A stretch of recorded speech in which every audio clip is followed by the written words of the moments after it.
Това е, защото се домен тръгва от нула. Докато тук имате за себе си солидната основа гърба на WordPress.com. Всички домени са домени всъщност. Има добър старт, защото това е разработка са домените, които са направили.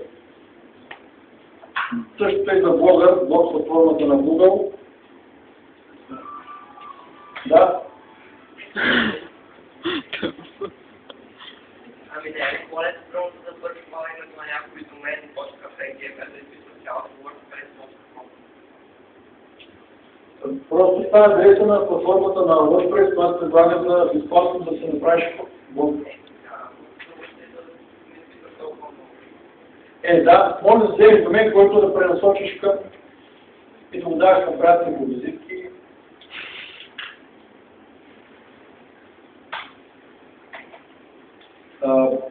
Подобна е и платформата на Google Blogger и Blogspot. Както моя колега Огнян Младенов казва, всички услуги на Google са високо ефективни и е хубаво да ги ползваме. Защо? Защото те са интегрирани с търсачката. Всичко, което, ако ще направите блог в Blogspot и публикувате нещо, то веднага влиза в индекса на Google и при търсене той може веднага да го открие. Така че аз бих си направил блог в Blogspot, а не в WordPress. Скоро правих експеримент, публикувах някакво статуса в Google+, и при търсене за моето име, Google веднага под името ми извежда това, което съм написал, буквално беше с някакви 9 секунди. Тоест Google+, социалната мрежа за SEO е много по-ефективно, отколкото Facebook. Това защото всичко се записва и търсачката може да го изведе веднага при търсене. Google Plus не е все още така популярна, но предполагам, че тая не е важност за оптимизацията, ще даде голям тласък.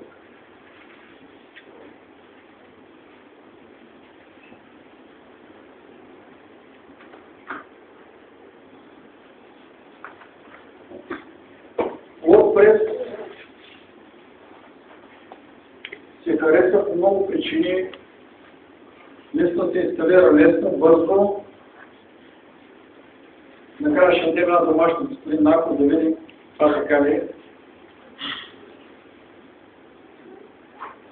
Дава възможност да си го носите по ваше пръститове, подредба, изглед.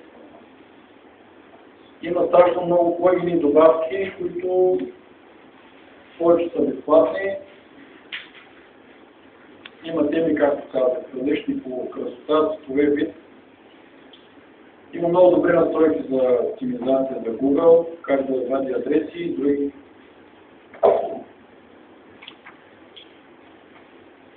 Така че заслужено това е най-популярната и най-масова платформа. За целта да отивате на WordPress.org, има и българска версия. Изтегляте го. Трябва да имате хостинг, където се става да го качите. Аз това ще покажа това цяла ефективност. След като го инсталирате, инсталацията е буквално 2-3 стъпки, изключително лесна. Това ви е началният административен панел. Тук има доста неща. В пост това са материалите, които публикувате. В медиаса може да качите там снимки, видеоматериали, аудио и други. Това е цяла библиотека с изображения, клипови и така нататък. Има възможност да разрешите регистрация на потребители, техни коментари и така, и да следите, да контролирате това, понеже много спам гони WordPress-а. В Appearance се изгледа, т.е. дали да е в една колона цели 2, 3 или така нататък. В плагин са така наречени добавки, които са много плодите, най-различни неща.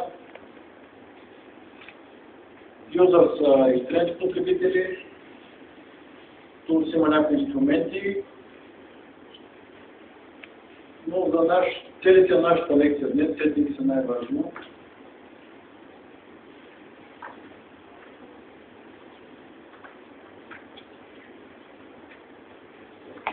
Тук виждате как WordPress генерира URL адрес, когато публикувате някаква статия. Това, което е най-горе е стандартен вид, без каквито да било настройки. Тук са направили тест. Така, се направих.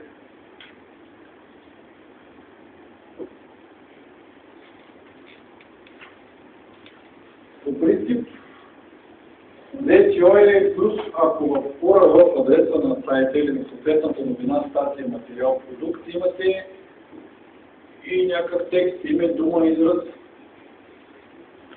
За това първия не е лош, но той няма толкова ефект за нашата дейност. Затова препоръчвам в Settings най-добре да обърнете внимание на тези настройки, които съдържат Simple Post. Тоест това е най-вече заглавието на материала. Примерно Обама е избран за президент. WordPress в този случай ще поставя в самия URL съответните думи. За български сайт на кирилица ли е добре да са тези думи или на латин, смисъл на маймуните? Ами, все повече много колеги слагат на кирилица. И прекъснато с Google излиза доста добре. Аз все още не го харесвам, защото знаете как става адрес един познатък Петрева. Ни четим за хората. Труден за споделяне. Нали има, може да се скачира адреса чрез някакви услуги, но реалният адрес е много дълъг, много неясен. Аз бих използвал, ако е възможно, да ги уведа на латиница. Тогава съм всякъде еднакво, универсално е. На шлокови. Да, на маймуните. Това според мен е най-стабилният адрес ми стана. И в практиката се е показало, че... Но и кирилицата е много силна. Имам наблюдения за различни фирми, познати, които беше някакъв магазин за икони. Това моят познат приятел, не е наш сайт. Икони и нещо такова на кирилица. Буквално излиза първи веднага. И то почти без никакви усилия работа, само самото име. Все пак трябва да се пробва и да относително са нещата, да? Не е ли трудно да пише на български в по-труднее на английски? Ами, играчка си е, но ако клиентът ти плаща, ще пишеш. Но това специално, което тук показвам, WordPress го прави автоматично, тъй че няма нужда да пишеш. Хваща заглавието както е и го слага по същия начин. Но тук, при молбите на кирилица, сега ще покажа.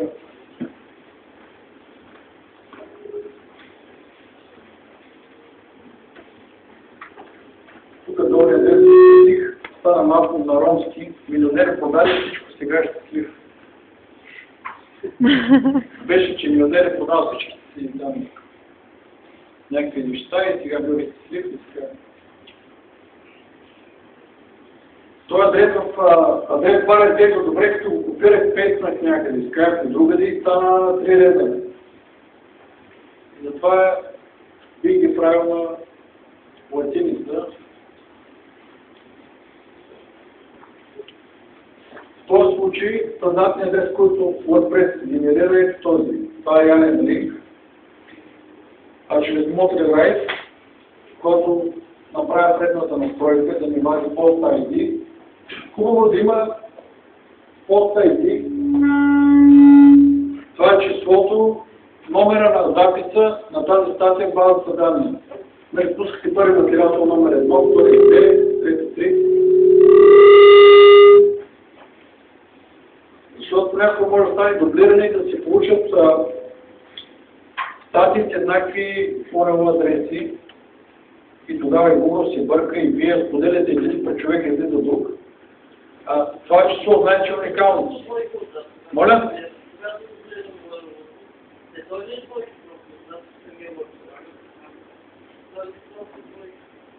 Те числата може да слагат при традициране, pagination.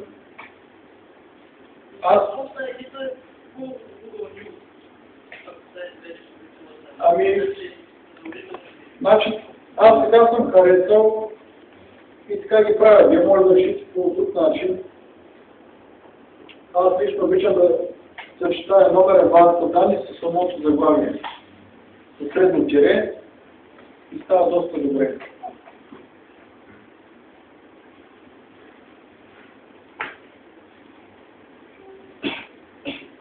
Не е ли по-добре да ударя?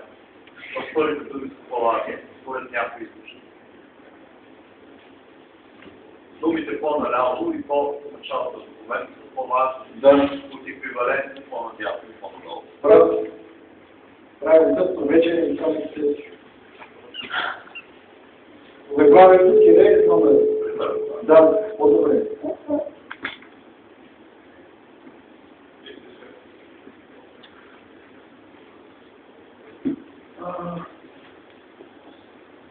За това, когато в WordPress публикувате една новина, има много плагини за SEO, десетки, не ги слагайте всичките, защото много от тях се дублират, сайтът се претупва, претоварва се кода. Колеги, най-използване мастофе този използват All-in-One SEO Pack, който на всяко заглавие, на всеки материал генерира в кода meta tag keyword и meta tag description. Като има настройка, вие може да си управлявате само да пишете какво ще се излиза. Тук пропуснах да добавя два плъгина, които ги няма в презентацията. Един е SuperCache. Той ще напише.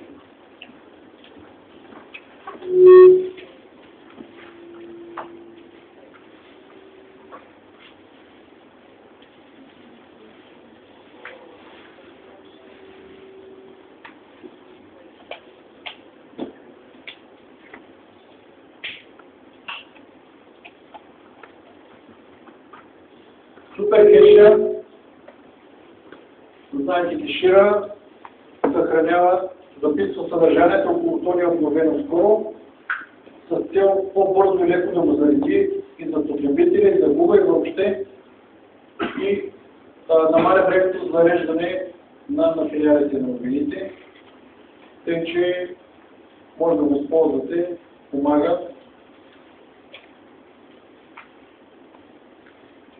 Другия, който е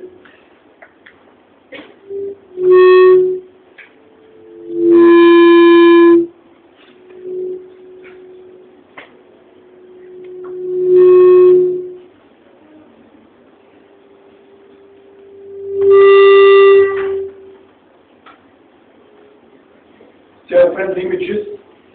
Ако в материала статите имате снимка изображение, поставя автоматично Alt Tag и Title Tag към изображението, които за оптимизацията за изображение Google Images, а и за самия сайт като цяло са добре и са голям плюс. Както днес споменах, пускайки пост в WordPress, има и, ако слагате снимка, там има и Caption Tag, който излиза като текст, че под самата снимка и отписва. Той е много ефективен, но се ползва изключително малко, не знам защо. И аз ви казвам, ползвайте го, помага. De facto казва на Google това изображение какво е, и ако търсите снимка на Рачков, веднага ви изглежда.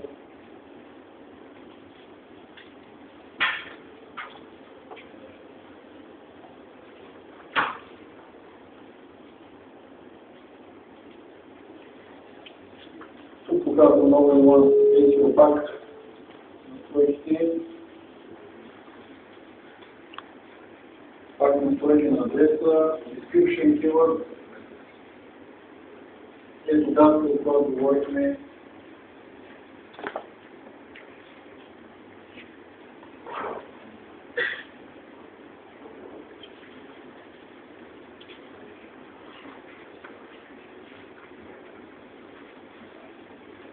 Да си призная честно, нашата работа с екипа WordPress го ползваме малко.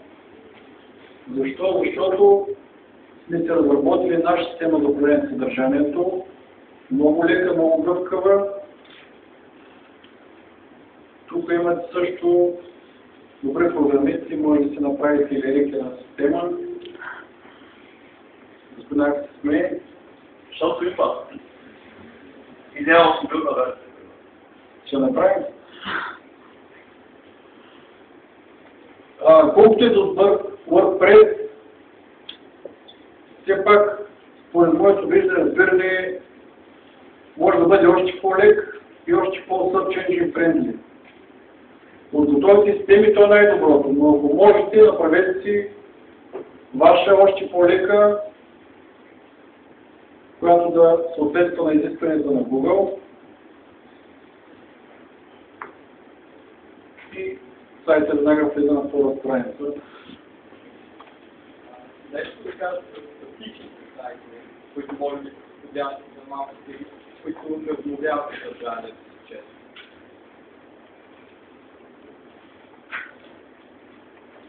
Статичният сайт е хубав, защото той е, да кажем, народното вече с HTML, няма PHP или някакъв динамично генерирано съдържание. Google с огромна лекота го чете това и го сканира. Тъй, че това е плюс.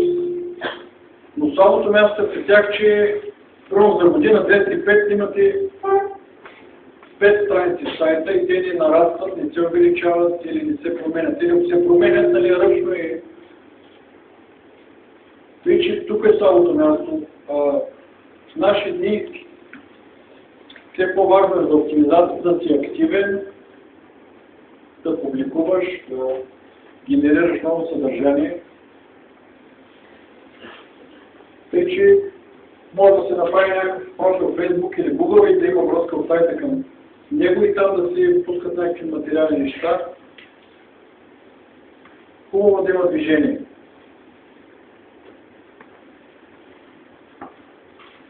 Моята работа, както ви казах, толкова години, най-ефективният обхват за оптимизацията, това е активността. Новини, постове, съдържание, продукти, редактирайте ги, пишете. Имам клиенти, които са фирма за басейни. И те си плащат да правят оптимизация. Имат една система, която е красива, някой ме прави, не знам каква е даже.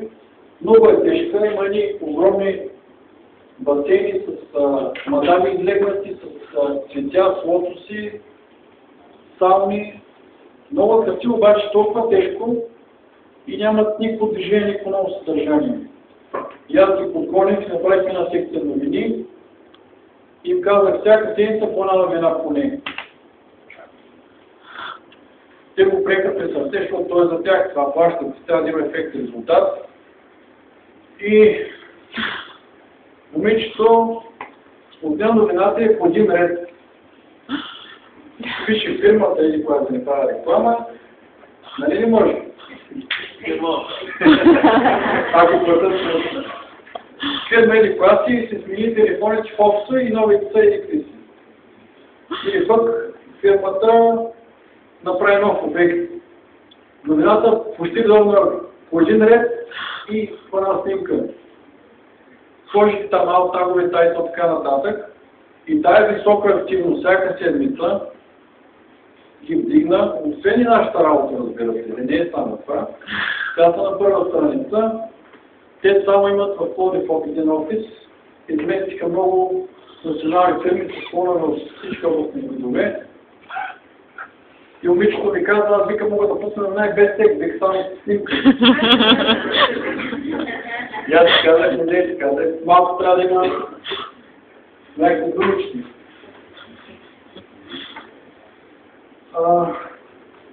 Доста взети, моята презентация не е изчерпателна, ни даде всичко,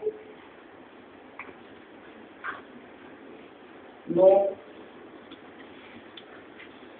все пак, ако имате въпроси, коментари да дискутираме, ще се радвам да поговорим. Това е и аут, так? И тая повтаря на изображението. И кепшен даже. Да, и кепшен, так. Това е нещо много добре. Трябва ли аут тага и тая повтаря да се различават с съдържанието? Ами, може аз, защото някакъв на мантили бързам и слагам еднакви, но ако ги сложите различни, казвам, че още по-ефективно.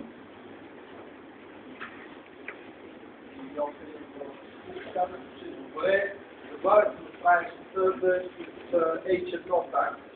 Но, казах, че е още по-добре, когато е болно. Да. Дали Google разбира, дали този так е болнат, когато е болнат чрез стил?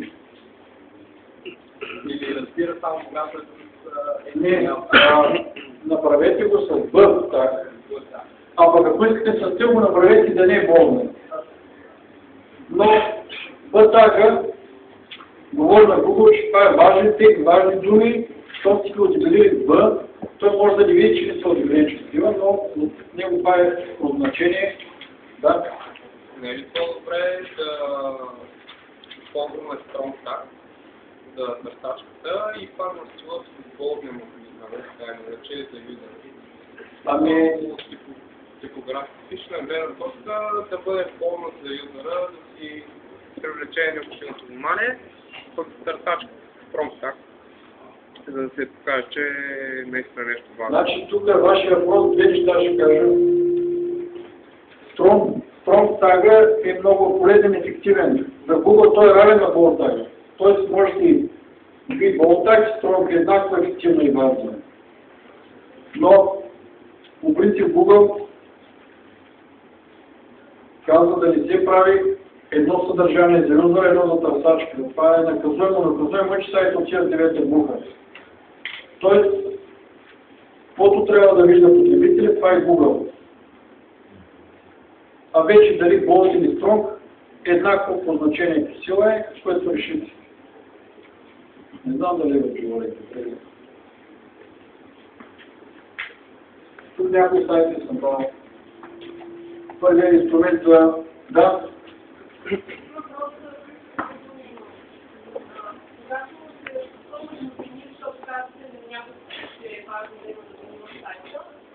А сайтът ми е заложил да го е важна рефлексия. Тази ключова знак трябва да се съставя във всички новини, независимо дали те са реално свързани с не. И дали всички новини не могат да се ставят. Да, там е проблем в момента, това се чуде изпълва новини на един сайт, и всеки път различни. Някои са обучения, някои са знания, което е по-търс, някои не е Ами по принцип, от Google искат, а и то е логично, ключовата дума да е свързана логически с текста. Не може да пишем за мебели, да се сложим Генералната. Да. Освен ако ще сложи тексти, че върху мебелите има генерална. Да, и така направите една сборка.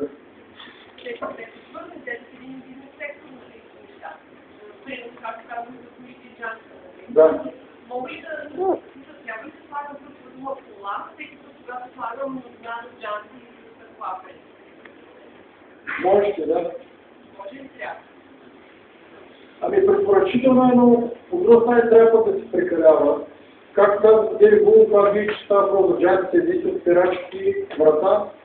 Става му ясно, че това е текст за кола или автомобил, така че и без да сложите думата автомобил, той пак Има случаи, Google вади търсенето в сайта, в който ни пише за тази дума.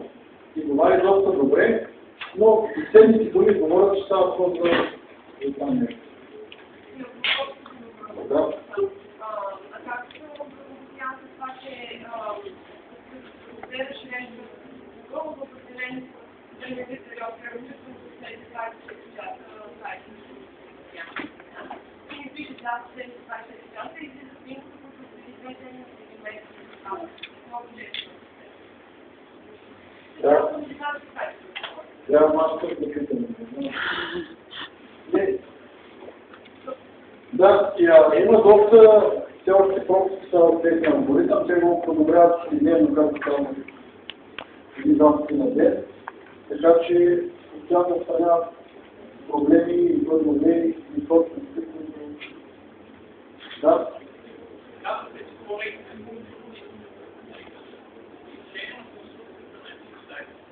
Има ли разлика в целостта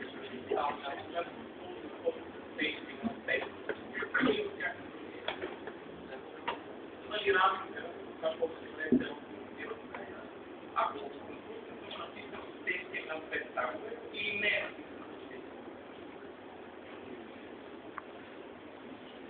Ще на представители помагат, защото от 4-та към 5-та версия става още по-добро сегментиране на различните модули в един сайт.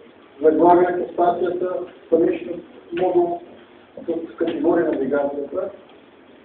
Има нови тагове на 5, които дефинират тези неща. Ако ги използвате, това е само плюс за вас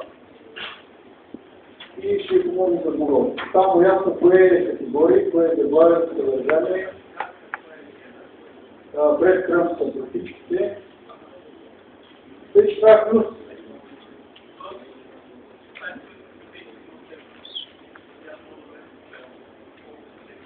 Да. Може да започне постепенно да вграждате някакви тези тагове.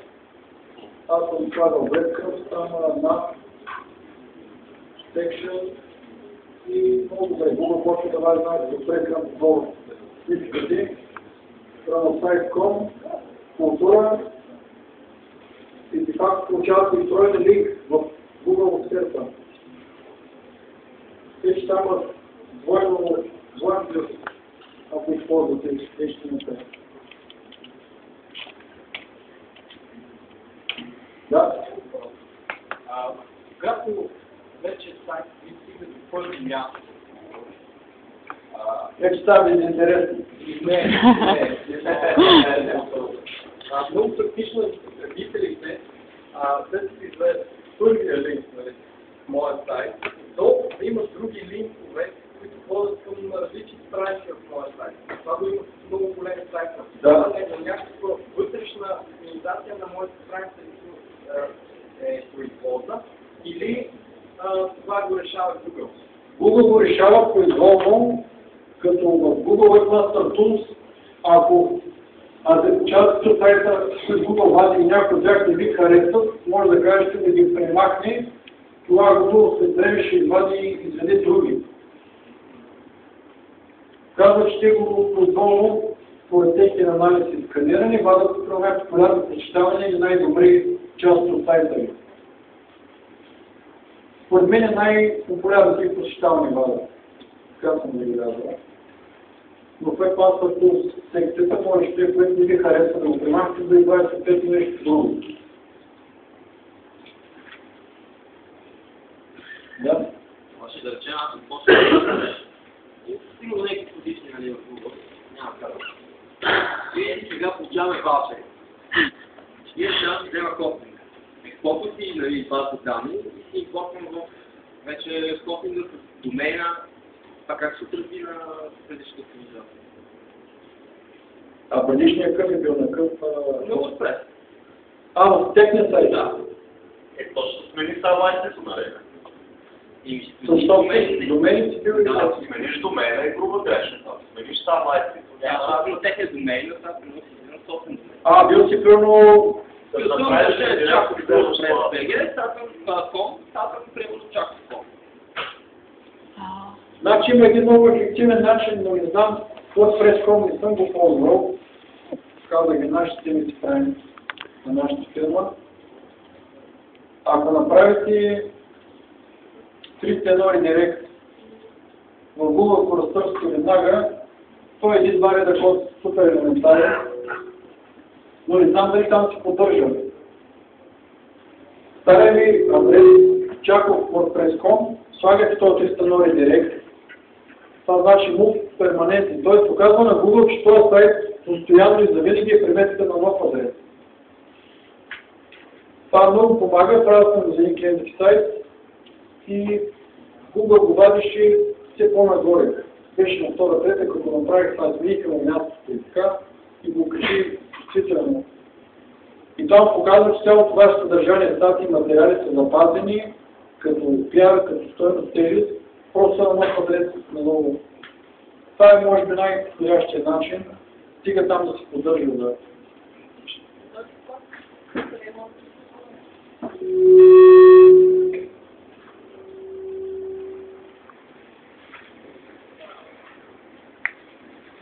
Записате едно редиректно. Google. А може ли да купили стар домен, защото има Някой го е купил. да има хубаво домен, не е домен, защото има обаче нали той изтегва хубаво и в момента няма съдържание. Не направи да съдържание. Значи, ваш домен, който е бил ваш, пускате ли това? Не, домен, но вече нали го изтегва, защото нас имало и хубаво. Ако попълни в момента да се домен и празно. По принцип, историята на един домен е голям плюс, ако е добра, да няма някакви... Ами, предварително бързо да напълните някакво съдържание, за тези 2-3 поне 5 статии сами материала, да не се празят. Той, когато го направи история, ако бързо го направите много работещ, макар и с малко статии, ще бъде много добре. Значи пак той има един добър история, много силен код и макар че е бил неработен днес време, пак ще бъде добре позиция, ако го спуснете и да работим. Няма да има съвсем всичка школа, но пак ще има добри. Аз предлагам въпросите ги продължим през участието, защото почнаха някои хора вече да не обичат. На втория час човек се уморява. Имам няколко новини. Първо днес ще има втора тема, след междучастието, което е 15 минутки. Тя ще бъде за WordPress, чисто практически. Как се купуваме домен, как се настройваме IP адресите, как се инсталираме WordPress, как се включваме Motrewrite и всички тия неща, които не трябва, за да вдигнем един сайт от нулата до реалното му действие. Естествено, винаги може да се допълни. Аз ще ви го покажа на живо. Втората хубава новина е, че пристигнаха ваучерите от Superhosting. Имаме 450 ваучера.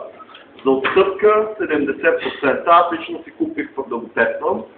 Купих си хостинг за 2 години на прилични параметри за 25 лева, което да, след 2 години ще ми е сега е добре. За домейни отстъпка няма, sorry. Има за Windows и за Linux хостинг. Не сте длъжни да го ползвате, ако вие прецените, че имате друг вариант, който да устроил по-добре. Ваша си работа.